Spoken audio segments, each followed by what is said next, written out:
నెల్లూరు జిల్లా Manubolu police station వద్ద మాజీ మంత్రి కాకాని గోవర్ధన్ రెడ్డి నిరసన చేపట్టారు. వైఎస్ఆర్సీపీ నేత ప్రభాకర్ రెడ్డిపై పోలీసులు అక్రమ కేసులను నమోదు చేశారని ఆయన మండిపడ్డారు. ఇరిగేషన్ శాఖలో అవినీతిని ప్రశ్నిస్తే కేసులు పెడతారా అని ఎస్ఐ రాకేష్ తీరును తప్పుబట్టారు. అధికార పార్టీ నేతల ఒత్తిడితో పోలీసులు ఏకపక్షంగా వ్యవహరిస్తున్నారని ఆరోపించారు. కార్యకర్తలకు తాము ఎల్లప్పుడూ అండగా ఉంటామని, పోలీసుల వేధింపులను సహించబోమని కాకాని హెచ్చరించారు.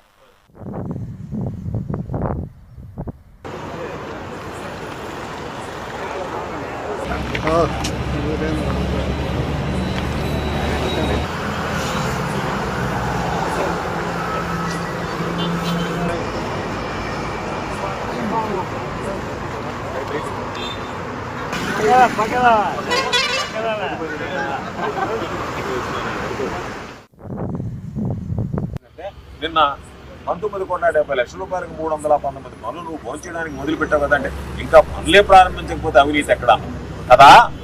అదే కదా. ఎఫ్ఐఆర్ అంటే ఏంది?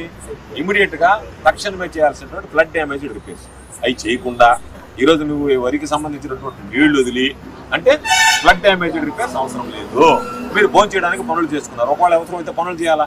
ఆ పనులు చేయకుండా ఈరోజు నీళ్లు వదిలి పనులే ప్రారంభించలేదంటే, మొన్న వచ్చినటువంటి మోంతా తుఫాను ఈ రోజు కూడా ప్రారంభించలేదంటే 4 రోజుల్లో జనం మర్చిన తర్వాత తమరు భోంచేయడానికి చేసుకున్నటువంటి బిల్లులు స్పష్టమైంది. కాబట్టి మీరే చెప్పారు మేము ఇంకా పనులు మొదలు పెట్టలేదంటే మోంతా తుఫాన్కి తక్షణమే అర్జెంట్ రిలీఫ్ కోసం ఫ్లడ్ డ్యామేజ్ రిపేర్స్ ఇస్తే వాటిని చేయలేదంటే అవి భోంచేయడానికి సిద్ధపడ్డారు, అవి తినడానికి మీరు ఇష్టపడ్డారు.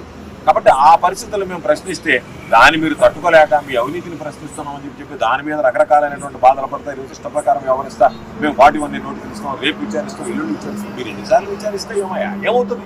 వస్తారు పోలీస్ స్టేషన్లో కూర్చుంటారు, మీకు విచారణ సహకరిస్తారు. మేమనేది ఏకపక్షంగా ఉందా పోలీస్ అనేటువంటిది? లేదు ఈరోజు మేము ఇష్ట ప్రకారం వ్యవహరిస్తాం, మేము ఒకరినే తీసుకెళ్తాం, ఒకరి మీదనే కేసులు పెడతాం అంటే సహించే పరిస్థితి.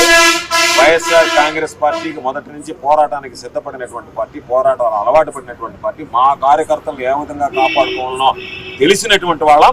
ఒకవేళ మీరు ఎందరు ఏకమైనా మీకు అధికారం ఉన్నా సరే వైఎస్ఆర్ కాంగ్రెస్ పార్టీ మా కార్యకర్తలు ఏ విధంగా రక్షించుకోవాలనేటువంటిది తెలిసినటువంటి వాళ్ళం. కాబట్టి సహకరిస్తాం. దాని మీద అవసరమైతే కోర్టులో వేస్తాం, హైకోర్టులో కూడా అవసరం అనుకుంటే వీటన్నిటి విషయాల మీద ఈ విధంగా జరిగేటువంటి వాటి మీద ఇప్పుడే చెప్పినాను.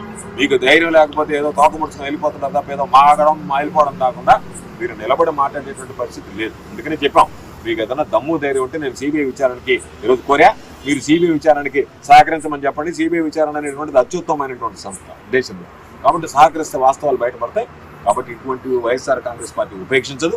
మీరు ఏ స్థాయిలో ఉన్నా, మీరు ఏ విధంగా బెదిరించాలన్నా పోలీసు అనేటువంటిది శాంతి భద్రతను కాపాడడానికి తప్ప ఒక వర్గానికి కొమ్ము కాచి ఒక వర్గాన్ని బెదిరించడానికి కాదనేటువంటి వాస్తవాలు గమనిస్తే మంచిదని చెప్పి ఈ సందర్భంగా తెలియజేస్తూ, అంటే నిన్న 19,70 లక్షల రూపాయలకు 319 పనులు నువ్వు భోంచేయడానికి మొదలుపెట్టావు కదంటే ఇంకా పనులే ప్రారంభించకపోతే అవినీతి ఎక్కడ కదా?